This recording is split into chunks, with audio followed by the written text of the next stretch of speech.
Hello, my friend. How are you, Ali? Can you hear me? I'm great. What about you, Fernando? Good, good, good. Yeah, I hear you.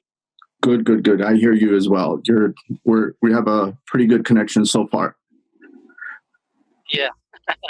Good, good, good. For sure. Thank you.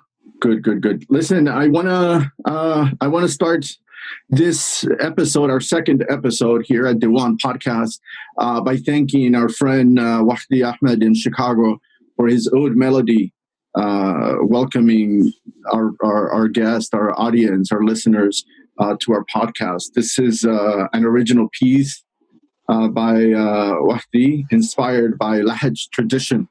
So we hope our friends would enjoy it, and hope to have him at the podcast very soon. So, Ali, one of the first things that I want to talk about as well today is something we haven't touched upon in our introductory this talk and in their first episode.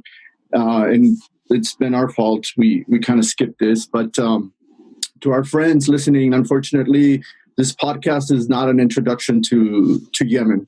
Our discussions will assume our listeners or viewers have a grasp of Yemeni affairs and history. So we won't be doing the so-called, Yemen 101 during our discussions. We assume people are following the news, people know the regions, they will know the acronyms, etc. And this just makes it easier to get more a deeper discussion with our guest, and not having to go into detail introducing. So you're welcome to ask us questions via our Twitter accounts or in your comments once we come out with each episode. But how are things in Aden, Ali? Everything good? Well, everything seems good, but today, fuel shortage just appeared. We don't know what's the problem behind that, and even the national currency is coming. I mean, pollution happening back again. We were much optimistic, just following the arrival of the government. But now the process of the value of the real price is decreasing once again. And we don't know what's going on behind these two things in the city. Right, right, Ali. And as we move into the news, you had a couple of issues, a couple of headlines you wanted to discuss, right? Yes, sure. I'm focusing on two headlines. One is organ. I mean, just Morgan today, and the opposite is very big here about such like a dispute, a new dispute between the STC and the government. The STC rejected some decisions made by President Hadi last night, naming new officials, new head for the Shura Council, and new general attorney, and some other officials, and without the negotiating with the STC. Right. This were some decrees by the president on Friday, the 15th of January, where he appointed former Prime Minister Ahmed bin David as president of the Shura Council. He appointed a new Attorney General, former Deputy Minister of Interior, and other appointments, correct? Exactly, yes. He did that without talking to the STC, the president or the other staff negotiating their Riyadh. And today the STC just issued a statement saying that all these decisions are rejected and they are unacceptable. Right. So again, we expect that this thing, the ball would get bigger. Now everybody is talking about this thing here in Aden, and the ball is getting bigger with as I told you, with fuel crisis, and the currency crisis is back again. Things seems not going on the right track. Right.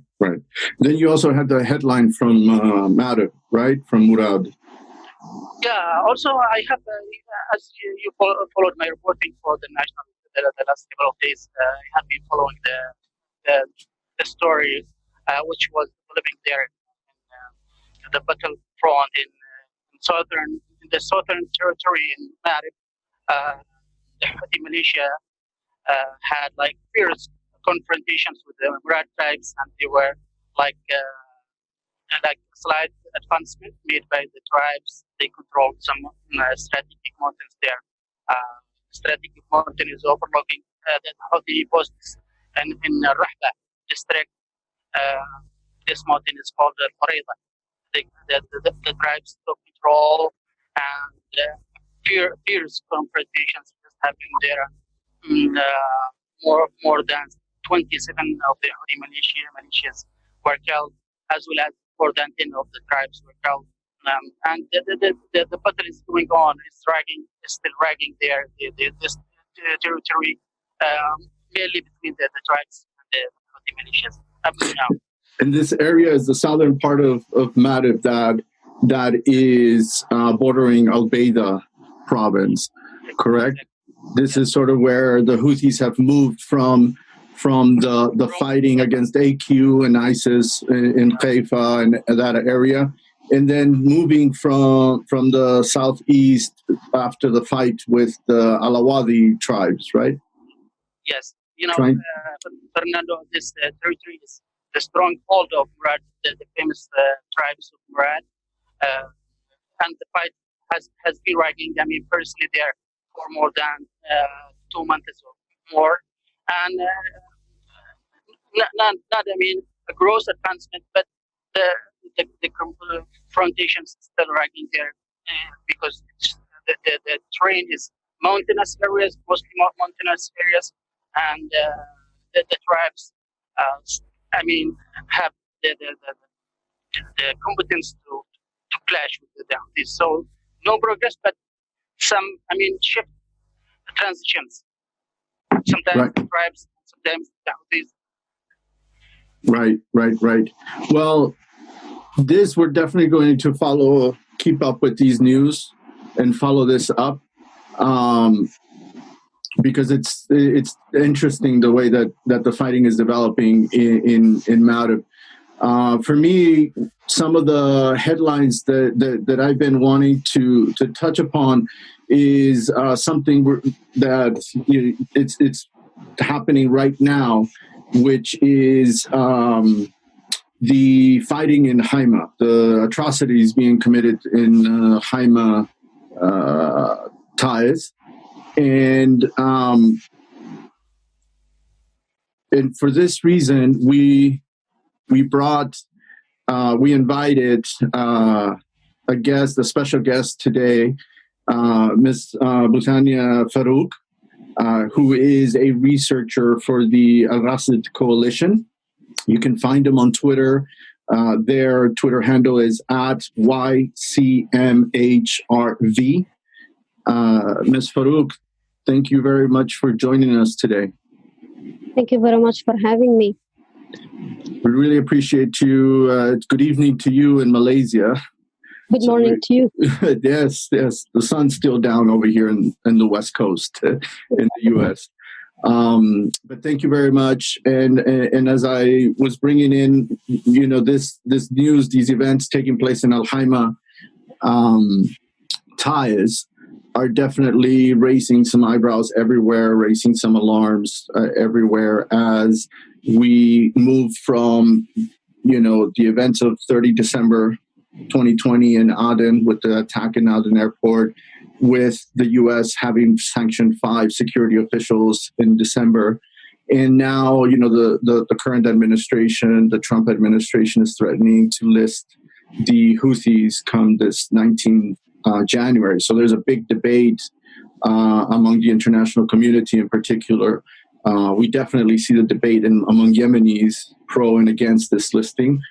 but we invited you today because your organization has been doing some work and following up these violations and these events. So if you can please help us understand what's going on in Haima, Taiz, we'd really appreciate it. Exactly. Thank you very much. So basically what is happening in al-Haima cluster villages in the 5-year besieged city of Taiz is that Houthis launched a vicious attack on the villages of al-Haima under the pretext of fighting Al-Qaeda and ISIS elements. Of course, this has been always their excuse whenever they started their attacks, whenever they attack new areas, whenever they find the need to justify their crimes and violations against civilians. And of course, Houthis have been committing serious violations to human rights, including destructions of home, murder, execution, abduction, enforced displacement, and enforced disappearance. But what is actually happening in Al-Haima, according to local sources, is that Houthis targeted Al-Haima villages because they wanted to punish actually the residents of Al-Haima because they refused to allow them. First, they refused to pay extra farm taxes imposed by Houthis. This is the first reason. And the second reason is because they didn't allow them, they refused to allow them to establish military bases on their lands and farms. Therefore, Houthis shelled the villages with medium and heavy weapons in order to punish the residents and to make an example out of them to other people living in areas under Houthi control that might dare to challenge Houthis. And this is one of Houthis' approaches actually to spread fear and terror among civilians. Right. And this is the area we're talking about, right? In the green circles. Yep. This is Taiz. So this is basically the distance to the Taiz airport here. Yeah. Yes. This is Al-Haima, lower Al-Haima in Taiz, and then upper Al-Haima is in Ib province, correct? On the border, actually, between Ib and Taiz, yeah. Oh, right. Ali, any questions for Ms. Farouk? Yeah, Budina, thanks for joining us in this episode. I'm here in Aden, and I have been following the updates there with some friends and some colleagues there on Taiz. And I'm wondering why did the National Army left Haima, the area which were targeted by the Houthis, alone? They have been, such crimes, such violations have been committed by this by the Houthis for more than 2 weeks, and the army in the Taiz region didn't react to their villas, didn't respond to the many calls the civilians have been calling, and they just give them yeah. So what do you think? Why the army didn't react? They didn't respond to the many villas sent by the civilians there. Yeah, this is not the first time that the legitimate forces actually and the legitimate army let down Yemenis. This is like the third time. We still remember what happened 3 years ago in Hajur. And maybe that because they feel afraid of the international response. Because so far, unfortunately, the international community has failed to take effective actions to force Houthis to face consequences for their actions. And honestly, Yemenis have been sick and tired of the condemnation statements. They need actions to be taken by the government and by the international community. So both sides are to be blamed, actually. And we are still waiting. We're still hoping that there may be some actions to be taken, because if they didn't take the effective action to prevent Houthis from committing these crimes against the civilians, this scenario will be repeated in the future. and maybe in the near future, because it happened in Utma, it happened in Hajur, and now it is happening in al-Haima, and who knows which area will be next. So we need effective action to be done, to be conducted by the government, by the army, by the international community, by international organizations, because Houthis must be held accountable for their crimes. It is very important for the civilians in Yemen that Houthis to be held accountable for their crimes and violations. Right. Right, and also one question for me is we see the pro-Houthi, the narrative coming from Sana'a, that these operations, that the security operations in this area have been against Al-Qaeda elements, against ISIS elements, but they haven't provided any evidence of any casualties or any names of the operatives that they've cut. So how do you see this? Why are Houthis labeling this again as a counterterrorism type of operation? Houthis are labeling everyone as terrorists. If you're not with me, you are against me. That is their principle, basically. So you must be a follower to Houthis, otherwise you are the enemy. So you will be terrorists just for the sake of opposing them. And that was the reason. The reason behind al-Haima attack was to oppress the locals, because they said no to Houthis, because they refused to pay extra taxes. And it's worth mentioning that this area is under Houthi control. This area in particular, yeah. Since the war. I mean, this is all within the Houthi sphere since 2015. Almost, basically. Almost. So it is an area of clashes from time to time. Okay. So that is one thing. And as you mentioned, they never provide evidence. And even if that doesn't give them the right to blow up houses, that doesn't give them the right to kill civilians, that doesn't give them the right to execute civilians without fair trials. This tactic of blowing up houses is definitely something that the Houthis have come to utilize since 2014, when the fight in Amran, the fighting that moved from Damar, Sada to Amran, and they blew up the house of Sheikh Abdullah al-Ahmar, for example.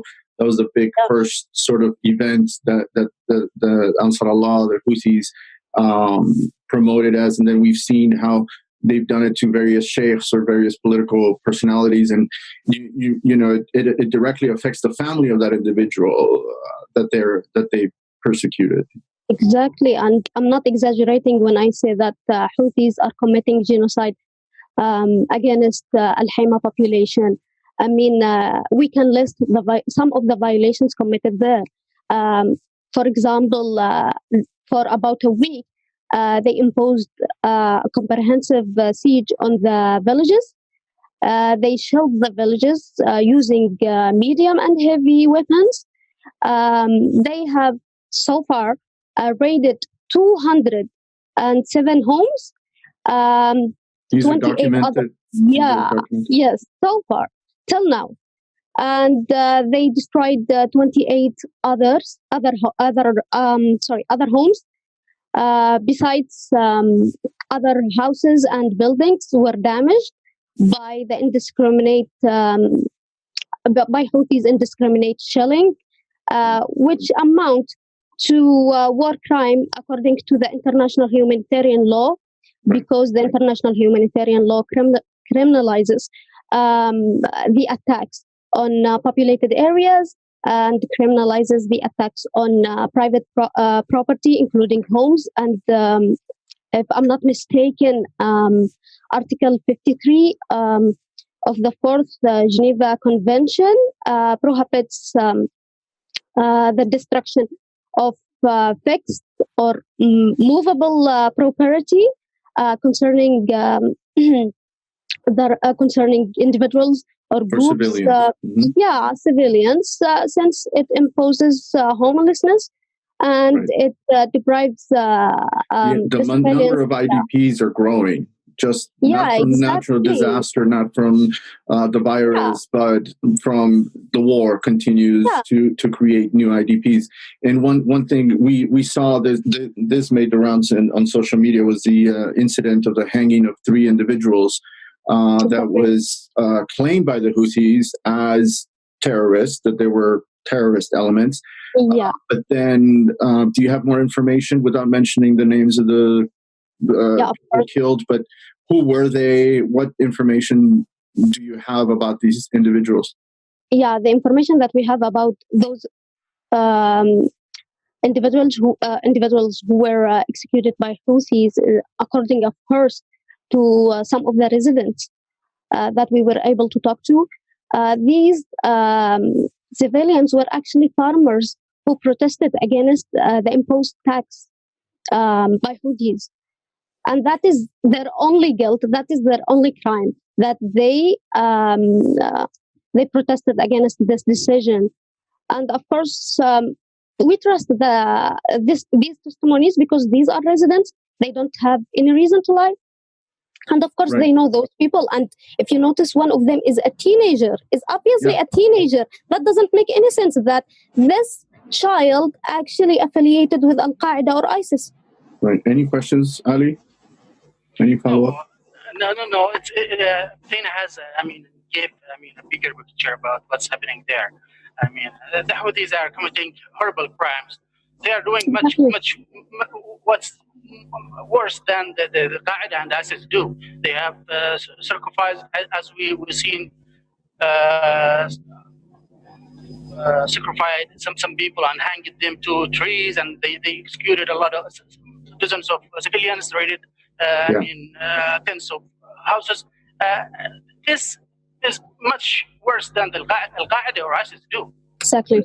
Well, this back to your comment on taxes. This is sort of one of the themes, right, when it comes to the activities in the Houthis, that we saw how they have increased taxes for various purposes throughout the territories that they control. And now, because of this area in northern Taiz bordering with Ib is very farm oriented. This is where the farming in Taiz, there's a lot of green area, a lot of farmers, a lot of individual farmers. And we have seen how Houthis from Dammar, for example, and Ib have been promoting, for the last couple of months, agriculture production. We see this as being, in their PR campaign as a flourishing sector. This is what the Houthis are investing in. This is what the Houthis want to see the world that they've lasted, almost 6 years in the war, and that they're thriving in various areas, or that they're taking care of services. But at the end, production produces also taxation. And in an area like Taiz, like northern Taiz, that is so fertile, definitely these are areas where Houthis want revenue, because they are lacking revenue. In the absence of we're supposed to have a guest today from the humanitarian, from the INGO UN community, talking about aid and the impact of humanitarian delivery and distribution. But this is one of the areas, right? For over 6 months, since May, almost 8 months since May of 2020, the influx of humanitarian assistance has decreased because of Hodeidah, because of conflicts in Sana'a. And this has affected the Houthi profit machine. This has decreased the revenue for Houthis. So they've had to shift to other areas in order to make up for that revenue, whether it is for profiteering or to maintain the war effort. Mm-hmm. Yes, exactly.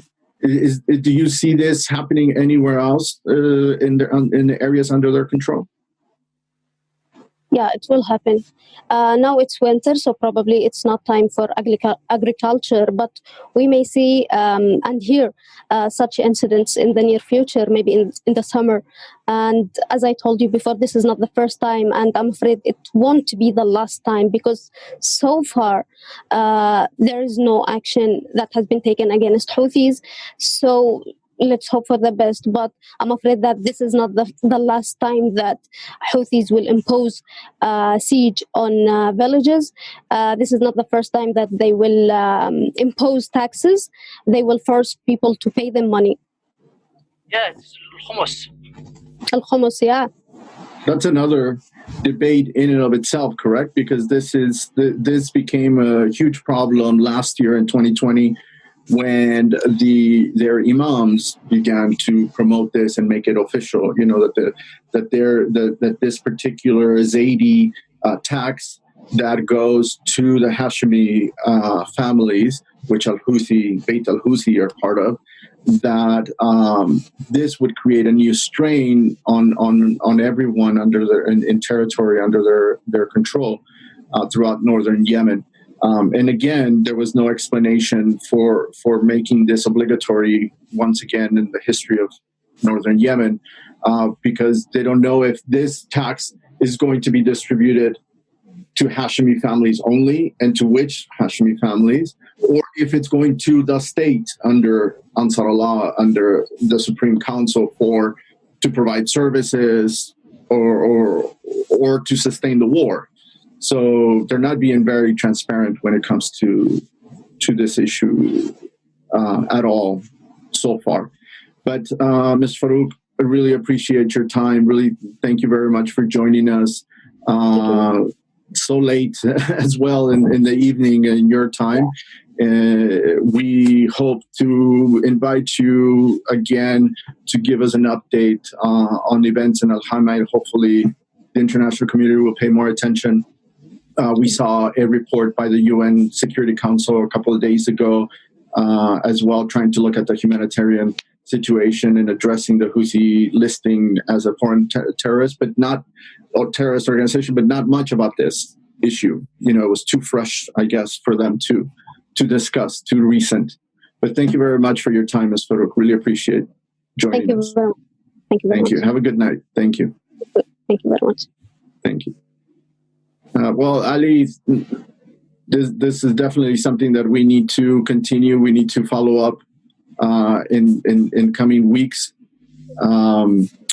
It's definitely not cooling off. Definitely not doing. It's exacerbating the situation. But a quick update from my end. On other news, as we're recording today, Saturday, the 16th of January, we're hearing the U.S.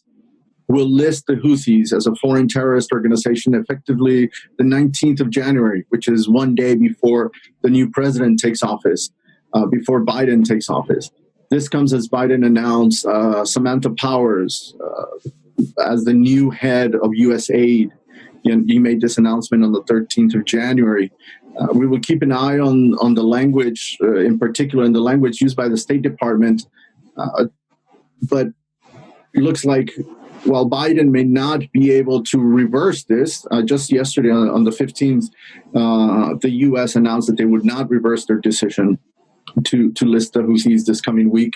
But the new administration will work to amend the language and the appointment of Powers at USAID may be a good signal already. One of the things I've been talking with some Yemeni contacts is that this current administration, the Trump administration, may be too sloppy in their language on the 19th of January. Because of the pressure coming from the international community. Again, the UN Security Council discussed this issue and the impact it will have on international aid. So from my end, I think the administration would be a little bit sloppy on their language, and this will allow the Biden administration to amend the language in order to create exemptions for humanitarian assistance, in order to create the opportunities for the U.S. to engage Houthis in the peace process.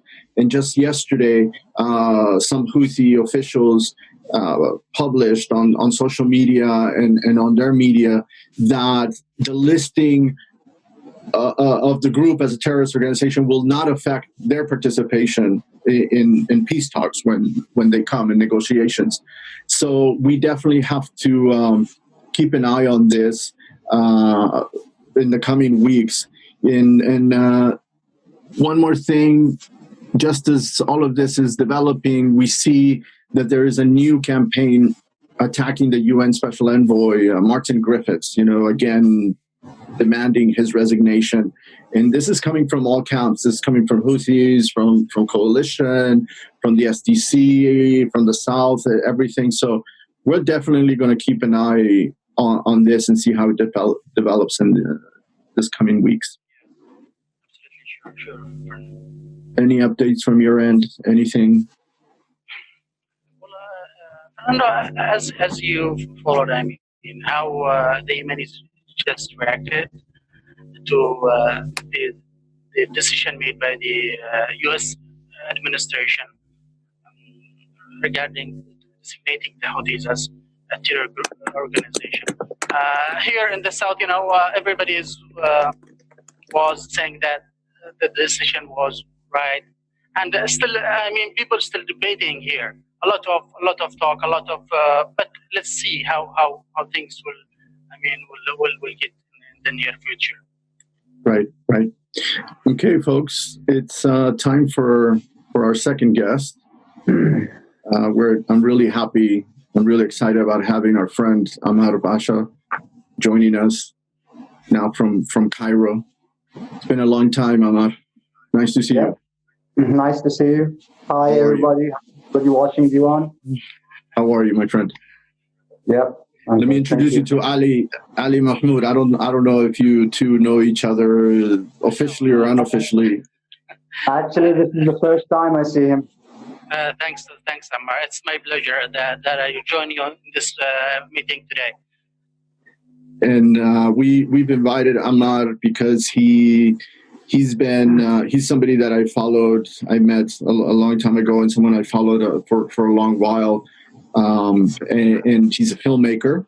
I believe we can say you're a filmmaker by profession. I'm trying. You're trying. But you've produced some very interesting films, videos. You had your own YouTube channel, everything since the revolution, since 2011, and then moved into when this particular war, the civil war, started. I remember your YouTube channel posting some interesting videos from what was going on in Sana'a. That's where you were living at the time. And I really wanted to invite you because we do want to incorporate culture, Yemeni culture, arts into our program and be able to bring people like you closer to an international audience that don't know that, all of this is vibrant. It's in Yemen, throughout Yemen. And hopefully later on we'll bring some Southerners, some people from Hadramaut and Hodeida that are doing some really excellent stuff, along with Yemenis living abroad. But why don't you tell us something about what drove your work as an artist, as a filmmaker? Well, basically, it wasn't my plan to be doing these documentary films, I've never thought I'm going to be doing this type of works. I've never even had an idea of what I'm going to be producing while holding the camera and, as you said, running in the squares since 2011 and during the time before also. But you can say that as an independent filmmaker, and I'm proud to be an independent filmmaker, anyone who will see my films will understand that I'm independent. I don't follow anybody or anyone or any certain group. I thought there is a need to show some of the truth. In these days, most of the media or TV channels, they are just a part of an organization and serving certain agendas. And that kind of neglected the voices on the streets, those Yemeni people who are suffering from the war, if they are in the south or in the north. Those Yemenis who just want to go by the day and live their normal life, work, earn, raise their kids. They don't really care about who's going to rule them as long as they can live their lives in peace. So that was not there present in the media. All what you can see is just people who are just waging for war, calling for more divisions. And during their political fights or military fights, that they neglected the true suffering that true ordinary Yemenis are going for. So it felt like a duty, since I know how to hold the camera and I'm an independent. And I really think there is still good in this world, you know. And all what you need to do is just show a little bit of truth. We are not bad people. We are not terrorists. We are not like stupid even. We might be poor, that affecting everybody. But we are at the end people, and we deserve to have our say to the world, no matter what. Right, right. Ali? Yeah, I'm happy, Ammar, to join you today. Could he just raise the voice a little, volume a little bit? I can't hear him properly, actually. Okay. How is my voice now? You hear? I have to come close to the phone. Sorry. No? Go ahead. I might repeat the question if you can hear, Ammar. It's okay now, Ammar? You hear me? Yeah. Okay. I mean, I want to know, when did you leave Yemen? When you have left? When did I leave Yemen? When you have left? What time? What's the last time you were here in Yemen? Last September. It's almost a year that I left the country. Why you decide to leave? No, it wasn't a decision to leave. I wasn't planning to leave. It was just kind of like I needed a break. I don't know if you'll understand that. I've seen, you can say that I've seen a lot. I've been through a lot, and I don't want to say even that I'm proud of what I did, but it also made me tired. It kind of like broke me a bit, you know. And I needed the breather. I needed to breathe a bit, you know. My fight is not over yet. I'm just taking a break. Do you plan to come back? I mean, to your country to keep of course, work? Of course, I'm not gonna leave the country for you guys. You know, as an independent, it's my duty. Right. It's my duty to be there one day or another, but maybe not today or tomorrow, but in a little while. How do you see? Go ahead, Ali. Go ahead. Ammar, I want to ask you. I mean, what the hinders, that the obstacles that you face while working? I mean, you have such a good and nice work, but as you said, the international media leading everything in Yemen from certain agenda. They don't look for the nice people such like you. How do you do in publishing your work? Do you have platforms? Have you reached platforms that can cooperate with you to show the world what you are doing? Look, I respect those international medias. Just to make it clear that don't get me wrong. As a form of art, they are doing a good job. You know, whatever we disagree with the way they present things or facts, whether they are serving certain groups that I might not like or maybe I disagree with, but as a form of art of telling a story, they are doing a good job. You know. Yeah. So I'm definitely not trying to compete with any of them. I'm not trying to have the platform, because at the end, as an independent filmmaker, it's just very difficult to convince anyone who's like close friends to you that you want to make a film and you might need their support or stuff like that. They don't get it, you know. They don't get the idea of being independence in a time of war or in time of conflict like this. So in terms of difficulties, there is like tons and millions of difficulties. But also, we're thankful. We are living in this age where there are platforms like YouTube, like now that we have this Zoom, and I'm the first time I'm using it. But I'm sure there are like tons of things you can do. And to be honest, I wasn't trying to reach like the ordinary people or the general people. My aim was, if I am able to reach those decision makers or whoever has something to do with the Yemeni case, and just deliver to them what's going on in the ground, what's happening, what's exactly happening there, and so they may not have a wrong idea of what they are dealing with. No, if you know what I mean.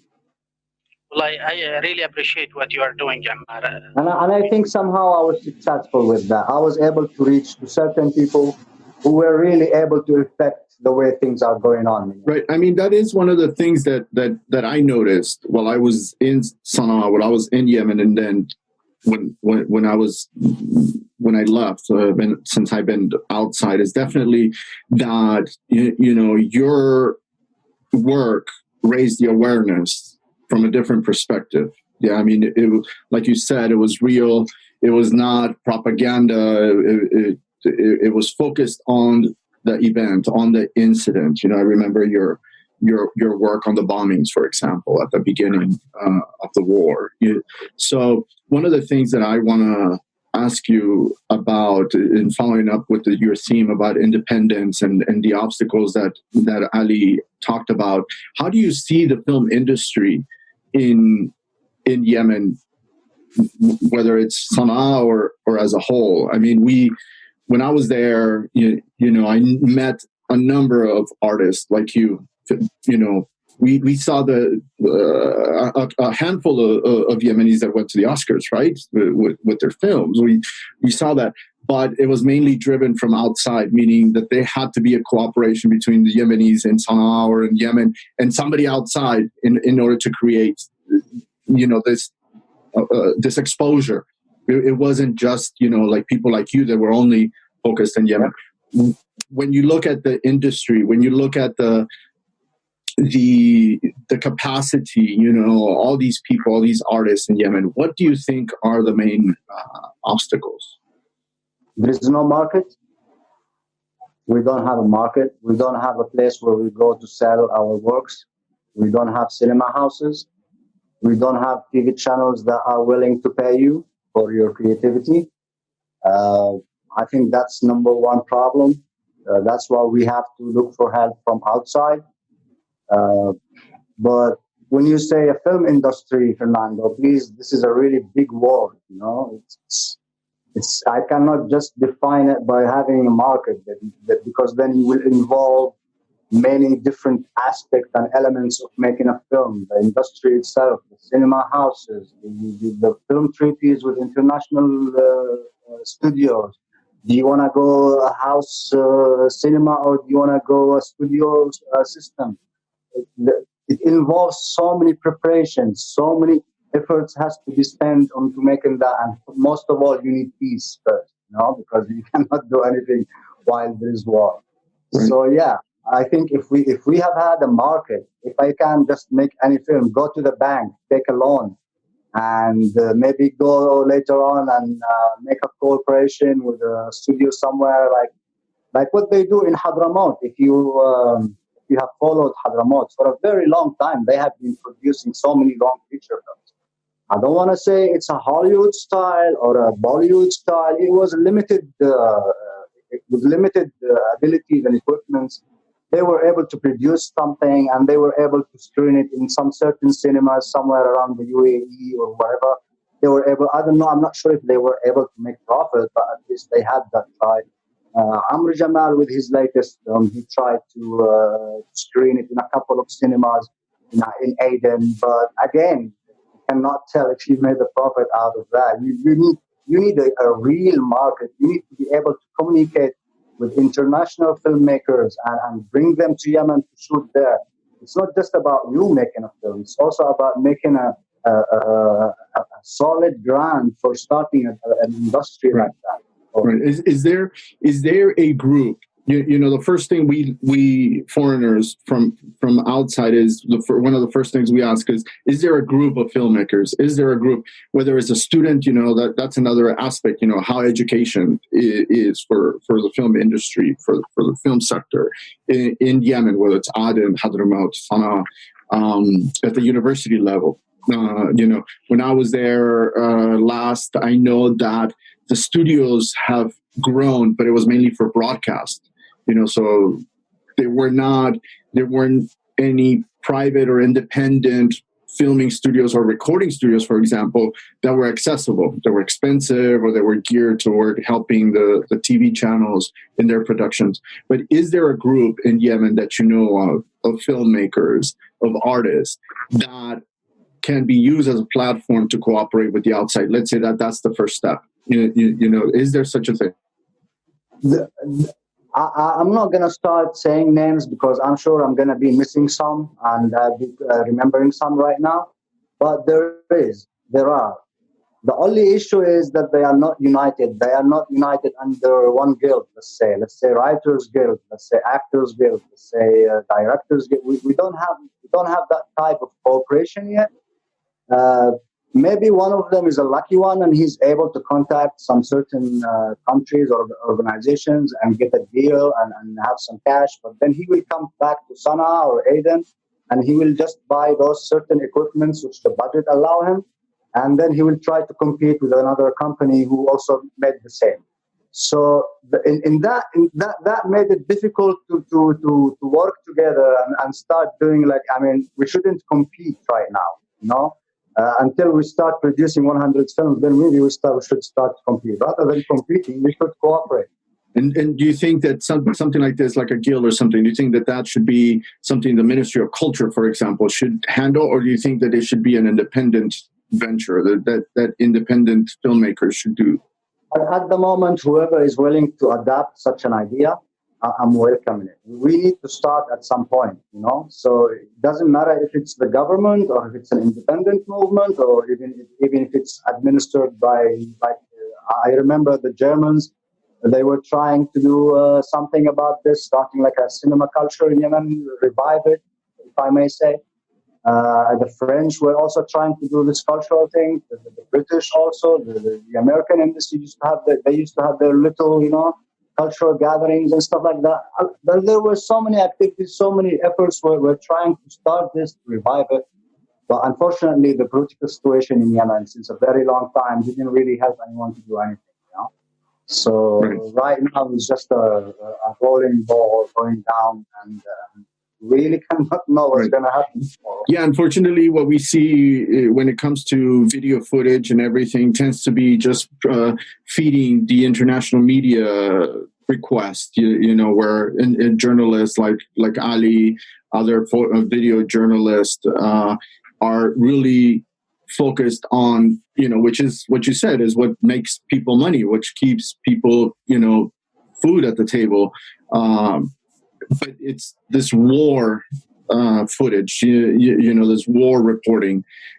We see some good production. I follow some of the UN agencies, UNDP, OSHA, etc., creating some new videos, you know, some very interesting campaign videos for their campaigns, whether it's nutrition or the coronavirus response, etc., or some of the projects like solar power or agriculture that they've apparently, I don't know if they've hired Yemeni filmmakers, Yemeni photojournalists to do these, or if they brought people from outside to do it. They definitely hired Yemenis. I mean, I told you that there are a lot of names now in Yemen doing a great job in terms of even the technology also made it much easier to come up with a really clear crystal image, you know. I'm thankful for technology and thankful that we're living in this age. Yemen, I've met few artists also who I was amazed with the footages they have been taking and the efforts they put into their works and how much they have dedicated into it. So I believe it's a Yemeni work. I don't think they have brought someone from outside. Maybe in certain cases they might ask something like an editing process that might happen outside of Yemen. But normally production and footages are all made by Yemenis. Right. Well, in closing, Ammar, I want to ask you about your personal view now that you're outside, now that you're in Egypt and you're in Cairo. You know, how do you see things in Yemen, whether it's politics or this kind of stuff, the arts? How does Yemen look to you now from the outside? You know, I've been away from social media for a while. trying to not comment onto anything. So on rehab and detoxing, right? Kind of, yes. So I would also keep that to me right now, Fernando. I hope you don't mind if I don't comment on that also. So sorry. No, it's okay. Yeah, Keep yeah. safe. I'm just quiet. I'm watching. I really don't like what's going on. I really think this thing is also in terrorism corner. It's not also going to help anything. I really think also that what's happening by the government is not going to help anything. It's just getting worse and worse.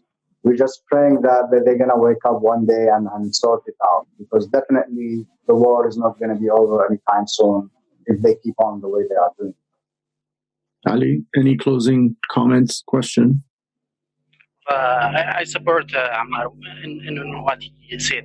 I'm on the ground and I see the same thing, the song, the same game everywhere here or there. The same thing, the same shit is just getting over and over, and we don't expect that this war will end soon. This is common sense. Yeah. Well, Ammar, sorry, just want to add one thing. The war didn't start in 2015. The war has been there for a very, very long time. And many Yemeni cities, and you can see that in my film, many Yemeni cities since even before that have been demolished or destroyed by whatever powers was in there at that time. Yeah, unfortunately, we are nearing the 10th anniversary of the Arab Spring. The popular revolution, this 2021. We're Ali and I are going to work on a special program episode on this, so we can analyze the last 10 years. The lead up to this incident, to this event. The definitions of it, is it the Arab Spring? Was it a revolution? Was it an uprising? Was it the youth? Was it the elite? All of this. Right. We're gonna bang it out pretty soon, but this is one of the things that I've always pushed with the international community. What you just said right now, this conflict, this civil war, was there before. The unique aspect of it is the role of the international community, the role of regional powers, right? That's new. I remember 2013. I remember 2013 when I was in Sana'a. I had talks with some friends, and I recall very vividly a conversation I had with a good friend, Nasser Al-Muadda, in Sana'a one day over coffee, and just before the war in Sada, between the Houthis and the Salafis, and then the Islah and Houthis and Ammar. And he said, Fernando, this thing will not escalate until there's an outside patron for one of these parties. Until there's some foreign power that comes in and encourages or funds one of the parties, this will just stay at a local level. We're going to have this low intensity conflict. To call it low intensity, what happened in Sada and Amran, right? But it won't escalate. And then the aspect of 2015, is what took it to the next level. But while a lot of people have these high hopes on the peace process and everything, we're going to touch on this later on, but we have to remember that a number of actors are well armed and well funded now. So even if the big actors sign a peace agreement, there is this underlying issues, beyond revenge, beyond anything. You have warlords, you have war economy, you have well-funded, well-armed people might not even be in the conflict today, but they're well-armed and well-funded. So yeah, unfortunately, all of these. What was that? Sorry. Thank you, Corona. Makes me think that COVID is kind of like doing us a favor. I don't know, maybe it's kind of a power that telling these guys to chill out a bit, but it's not that is right. That is something interesting, because I just watched the video of Sheikh Abdullah Al-Afrar in Socotra, and he mentioned the role of COVID, in de-escalating to a certain degree. Yes. The situation in Yemen. But at the same time, we see the conflict, the armed conflict continue. I mean, so many fronts see war at the moment. Ali, Yeah. any comments?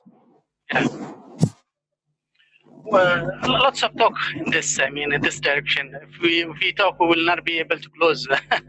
That's right. Especially in this. Yeah, but let's see how things will develop here, either in the south or in the north in the coming days. Correct.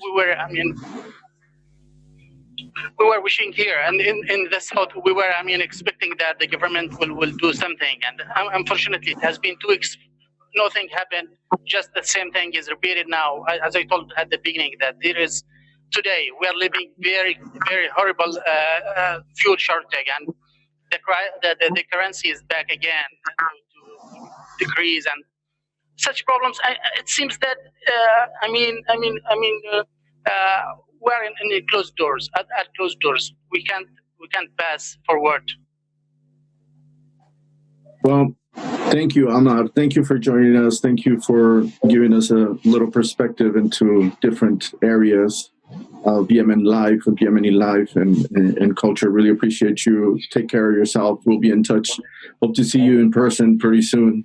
Once I'm allowed to travel too, all these quarantines and shot vaccines, whatever it takes. Hopefully I'll be back to traveling and seeing you in person again. Okay, man. Thank you very much, Ammar. And all the best. Stay safe. Thank you. You as well. Thank you. Bye. Ali, thank you very much for joining me again, Ali. Really appreciate it. Thank you. Thanks, Fernando, and hope we carry on the job and plan for the next. Right. And also, we want to thank everyone for watching. Thank everyone for listening today. We will have more updates in the coming week. Our next episode, we're already working on our guest. We definitely want to tackle the issue of the humanitarian situation in Yemen. So we're definitely going to bring someone onto the podcast to help us better understand the situation. And we'll keep following the issues that we've discussed today. Anything closing, Ali? Thanks so much. See you soon, Fernando. Take care. Take care. Have a good one. Thank you, everyone. Thank you for watching. Thank you for listening. And we look forward to your comments, and we'll see you next time. Bye-bye. Bye-bye.